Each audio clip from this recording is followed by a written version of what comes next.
mesdames et messieurs, il me revient que jusqu'ici, tous les procès et tous les discours ont été censurés par la vérité. Aujourd'hui, heureusement, grâce à vous, c'est la vérité que nous censurons. Plaise donc au ciel de nous prêter des ressources. Madame la Présidente, quelque temps après avoir pris connaissance du sujet, une inquiétude me taraudait encore. Comment allais-je faire pour vous convaincre que la vérité est tyrannique? Tant que nous aimons tous la vérité, tant qu'elle est la rive vers laquelle nous allons tous, notre idéal commun, pour lequel certains d'entre nous seraient prêts à mourir. Mais comprenez-moi bien, je ne veux pas ici tempêter contre la vérité à son état pur, moins encore contre ses vertus, mais bien contre ce qu'elle a fait de nous et ce que nous en avons fait. Il importera donc qu'après de brefs préalables définitionnels, je puisse vous dire ce qu'est en vérité la vérité.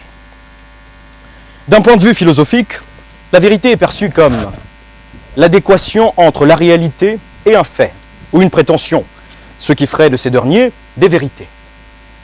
La tyrannie, quant à elle, est vue dans un sens général comme la domination, la violence exercée sur les autres de manière à nier farouchement leur liberté. Mais la tyrannie qui nous intéressera ici est celle exercée par la vérité sur les hommes. Et c'est là le cœur de mon propos.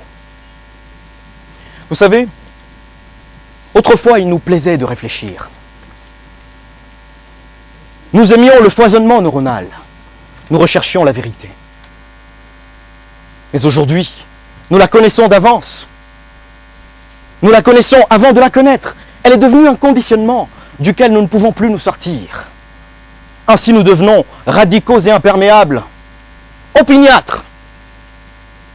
Nos intelligences sont devenues stériles. Nous n'écoutons plus parce que la vérité nous a emprisonnés. Et nous la subissons. Madame la Présidente, pour étayer cela, permettez-moi de faire un crochet et de faire une dédicace à Monsieur le caméraman. Monsieur le caméraman, il me paraît bien que vous et moi sommes noirs.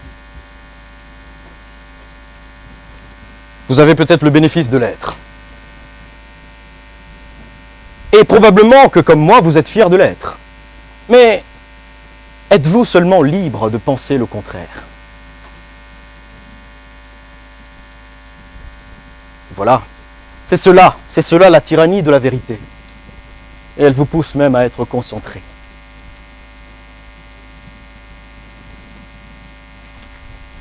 Voyez-vous, Madame le Président, c'est cela, la tyrannie de la vérité. Quelle que soit sa nature, bonne ou mauvaise, relative ou absolue, elle ne nous rend pas libres. Elle nous emprisonne. Elle nous asservit. Oui. Je vous assure que la vérité est tyrannique, car elle nous fait dépendre d'elle. Faut-il seulement que je vous démontre ou vous montre la monstruosité de son emprise et de son empire sur les hommes? Mais voyez par vous-même ces multiples massacres humains perpétrés à travers le monde. L'État islamique, Boko Haram, Daesh, et pas plus loin de nous, Kamwena Nsapu, simplement parce que ces gens ont des convictions, et donc des vérités. Et oui, vous l'aurez compris, la vérité est toujours tyrannique. Car elle a servi celui qui la porte. Elle détermine sa pensée et sa manière de voir. Nous avons tous des vérités.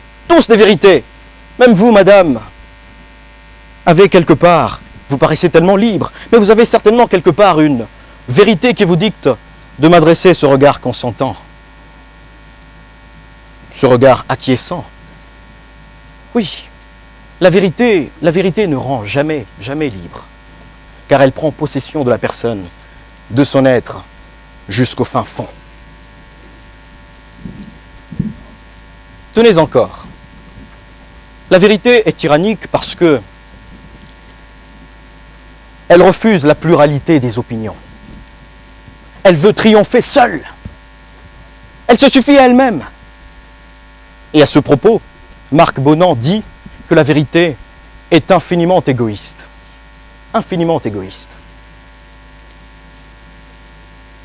Et vous savez bien que l'égoïsme caractérise toujours la tyrannie.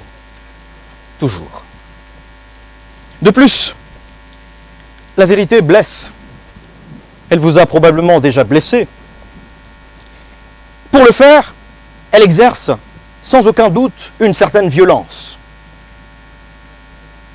Et la violence, vous le savez bien, définit aussi la tyrannie. Aussi et toujours. Peut-être vous dira-t-on que la vérité libère des chaînes de l'ignorance et du mensonge.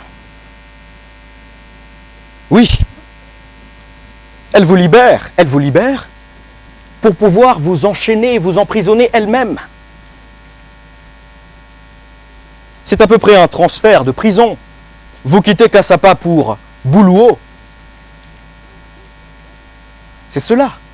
Mais est-ce vraiment cela la liberté? Est-ce vraiment cela la liberté?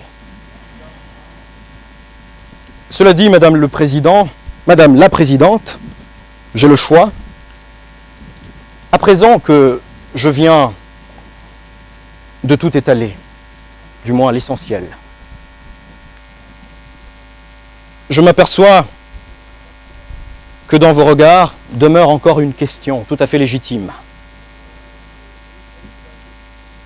Est-ce parce que la vérité est tyrannique que nous devons la rejeter?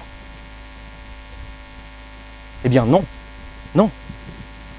Car si elle n'est pas venue de nous, elle est venue de Dieu. Et si elle n'est pas venue de Dieu, elle est venue de la nature. Mais dans tous les cas, c'est à nous d'en assumer la paternité, de l'assumer telle qu'elle est, de l'assumer tout entière. N'ayons pas peur de le faire. Vittorio Alfieri disait « De la peur de tous naît sous la tyrannie la lâcheté du plus grand nombre. » Ne soyons pas tous des lâches. Ne soyons pas tous des lâches. Assumons la vérité avec sa tyrannie. Mais prenons garde. Prenons garde en le faisant, car nous devons laisser place à une valeur aussi importante, probablement bien plus importante. La volonté. La volonté. Ainsi, nous aurons fait preuve de notre grandeur en subjuguant la vérité par notre volonté. Il aura beau être vrai que les femmes ont été discriminées, que les Congolais ont souffert, mais leur volonté est capable de tout renverser, et nous le savons très bien. Notre volonté. Ainsi le dis-je donc pour finir, que triomphe notre volonté face à la vérité, j'ai dit.